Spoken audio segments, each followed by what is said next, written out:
Whenever one thinks about the Serb-Albanian relationship, figures of arch-enemies come to mind.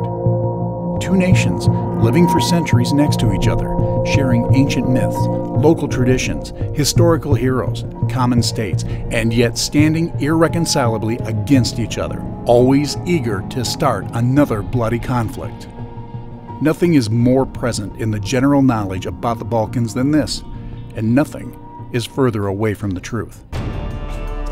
In this film, we will combine engaging interviews with academics and prominent public figures from both societies, with historical documents, archival footage, cutting-edge graphic animation, and the points of views from ordinary Albanians and Serbs to try to understand how this figure of the enemy was born, how it evolved during the common history, and how it came to become the constitutive element of how these two nations see each other. Based on the most comprehensive academic research ever done on this topic by the Serbian and Albanian researchers, we will take you on a cinematic journey into the unknown histories and fresh perspectives that will make a strong case for a new start for both nations. A film, a TV series, a research web platform with a goal of engaging and empowering ordinary viewers, younger generations, academic community, and the broad societies of both Serbs and Albanians to take a different perspective on themselves and their mutual historic and current relationship. Are you ready enough to put aside everything they told you about Serbs and Albanians?